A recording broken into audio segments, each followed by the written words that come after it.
ഈ ദിവസം നടന്ന യുവജനങ്ങളുടെ ജൂബിലിയുടെ സമാപന ദിനമായ ഇന്നത്തെ ആഘോഷങ്ങളുടെ വർണ്ണ കാഴ്ചകളിലേക്ക് നമുക്ക് യാത്രയാകാം.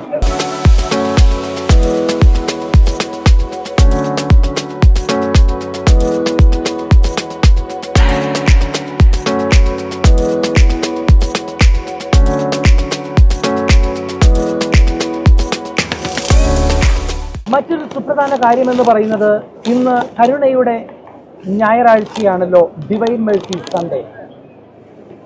ഈ ഡിവൈൻ മേഴ്സി സൺഡേയിൽ പ്രത്യേകിച്ച് നടക്കേണ്ട ഒരു കർമ്മമായിരുന്നു, ആഘോഷമായിരുന്നു യുവജനങ്ങളുടെ ഹരവും തിരുസഭയുടെ ഇപ്പോൾ തിളങ്ങുന്ന മുത്തുമായ വാഴ്ത്തപ്പെട്ട കാർലോ അക്യൂറ്റീസിന്റെ കാനനൈസേഷൻ. ആ കാനനൈസേഷൻ മാർപ്പാപ്പയുടെ ദേഹവിയോഗത്തെ തുടർന്ന് ക്യാൻസലായ വിവരം നമുക്കെല്ലാവർക്കും അറിയാമല്ലോ. എങ്കിലും പതിവ് പോലെ വത്തിക്കാൻ സ്ക്വയറിൽ ദിവ്യബലി അർപ്പണം നേരത്തെ മുൻകൂട്ടി നിശ്ചയിച്ച സമയത്ത് തന്നെ 10:30 മണിക്ക് ആരംഭിക്കുകയുണ്ടായി.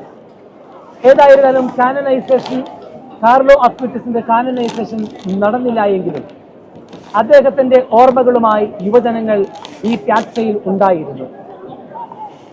കാർലോ അക്യൂറ്റീസിന്റെ ഓർമ്മകൾ സൂക്ഷിക്കുന്ന പതാകകളുമായി അവർ ഈ പ്യാസയുടെ മധ്യത്തിൽ വന്ന് ബലിയിൽ പങ്കെടുത്തു കഴിഞ്ഞപ്പോൾ അവർക്കതൊരു ഉണർവിന് കാരണമായി. അവരിൽ ചിലർ പറഞ്ഞു, കാർലോ ഞങ്ങളുടെ കൂടെയുണ്ട്, ഞങ്ങൾ കാർലോയുടെ കൂടെയുണ്ട്. ഏതായിരുന്നാലും ഇന്നത്തെ ജൂബിലി കുർബാനയ്ക്ക് നേതൃത്വം കൊടുത്തത് കരുണയുടെ ഞായറാഴ്ചയായ ഡിവൈൻ മേഴ്സി സൺഡേയുടെ പ്യാസയിൽ അർപ്പിച്ച ബലിക്ക് നേതൃത്വം കൊടുത്തത് വത്തിക്കാന്റെ സ്റ്റേറ്റ് സെക്രട്ടറി ആയിരുന്ന കർദിനാൾ പിയത്രോ പരോളിനാണ്. അദ്ദേഹത്തോടൊപ്പം അനേകം കർദിനാൾമാർ, പ്രത്യേകിച്ച് കോൺക്ലേവുമായി ബന്ധപ്പെട്ട് എത്തിയിരിക്കുന്നവരും അല്ലാത്തവരുമായ എല്ലാ കർദിനാൾമാരും, ആർച്ച് ബിഷപ്സും വൈദികരും ഉണ്ടായിരുന്നു. ഇതിൽ എൻ്റെ ശ്രദ്ധയിൽപ്പെട്ടത് മതാന്തര സമ്പാദനത്തിന് വേണ്ടിയുള്ള ഡെക്കാസ്ട്രിയുടെ തലവനായ അഭിവന്യ ജോർജ് കർദിനാൾ കൂവക്കാട് പ്രത്യേകമായി സീറോ മലബാർ സഭയുടെ പാരമ്പര്യമുള്ള തിരുവസ്ത്രങ്ങൾ അണിഞ്ഞുകൊണ്ടാണ് ബലിയിൽ പങ്കെടുത്തത്.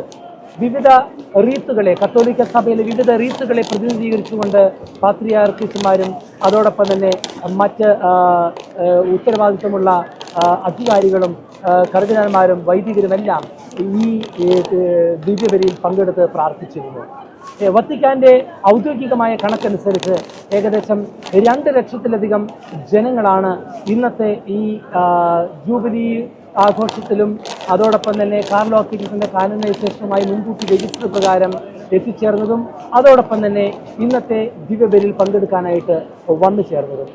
വത്തിക്കാന് മുമ്പിലുള്ള വിയ കോൺസുലാസിയോണെ എന്ന് പറഞ്ഞ വഴിക്ക് മുമ്പിൽ ഏകദേശം റോഡിന് അപ്പുറമുള്ള കാസ്റ്റൽ അഞ്ചലോ വരെ ജനനിബിഡമായിരുന്നു, ജനസാഗരമായിരുന്നു. വത്തിക്കാൻ സ്ക്വയറും പരിസര പ്രദേശങ്ങളും ഇന്നലത്തെ പോലെ തന്നെ ഇന്നും ജനസാഗരമായിരുന്നു എന്ന് തന്നെ വേണം നമുക്ക് പറയുവാൻ. ഏതായിരുന്നാലും മാർപ്പാപ്പയുടെ മൃതസംസ്കാര ചടങ്ങുകളെല്ലാം കഴിഞ്ഞ് ജനങ്ങൾ വീണ്ടും പഴയതുപോലെ പുതിയ പ്രതീക്ഷയോടുകൂടി തിരുസഭയെ നയിക്കാൻ പുതിയ പാപ്പയെ കിട്ടുമെന്നുള്ള പ്രതീക്ഷയിലും ആഗ്രഹത്തിലുമാണ്. ഏതായിരുന്നാലും നമുക്ക് പ്രാർത്ഥിക്കാം. ഈ ദിവസങ്ങളിൽ നടക്കാൻ പോകുന്ന കോൺക്ലേവിൽ പരിശുദ്ധാത്മാവ് നമ്മുടെ പ്രിയപ്പെട്ട പിതാക്കന്മാരെ നയിക്കട്ടെ എന്നും ദൈവത്തിൻ്റെ ആഗ്രഹപ്രകാരം എല്ലാ കാര്യങ്ങളും ക്രമീകരിക്കപ്പെടട്ടെ എന്നും നമുക്ക് പ്രാർത്ഥിക്കാം. ഇന്ന് നൊവാന്തലിസിൻ്റെ 2ാമത്തെ ദിവസം കൂടിയാണ്. അതായത് മാർപ്പാപ്പമാർ മരിച്ചു കഴിയുമ്പോൾ പാരമ്പര്യമനുസരിച്ച് 9 ദിവസം തുടർച്ചയായിട്ട് പാപ്പയ്ക്ക് വേണ്ടി ബലികളർപ്പിച്ച് അദ്ദേഹത്തിൻ്റെ ആത്മാവിന് വേണ്ടി പ്രാർത്ഥിക്കുന്ന പതിവുണ്ട്. അത് ആരംഭിക്കുന്നത് മൃതസംസ്കാരവുമായി ബന്ധപ്പെട്ട് അർപ്പിക്കപ്പെട്ട ദിവ്യബലിയെ 1-ാം ദിവസമായി കണക്കാക്കിക്കൊണ്ടാണ്. അങ്ങനെ നോക്കുമ്പോൾ ഇത് നൊവാന്തലീസിൻ്റെ 2ാമത്തെ ദിവസമാണ്. ഇനിയും തുടർന്ന് 9 ദിവസങ്ങളിലായി പരിശുദ്ധ പിതാവ് ദിവംഗതനായ ഫ്രാൻസിസ് മാർപ്പാപ്പയ്ക്ക് വേണ്ടി ഓരോ ദിവസവും ബലിയർപ്പണങ്ങളും പ്രാർത്ഥനകളും ഉണ്ടായിരിക്കുന്നതാണ്. വത്തിക്കാൻ സ്ക്വയറിൽ നിന്നും ഗുഡ്നസ് ടെലിവിഷന് വേണ്ടി ഫാദർ ജോജി പോളിനോടൊപ്പം European coordinator father Joby Paul.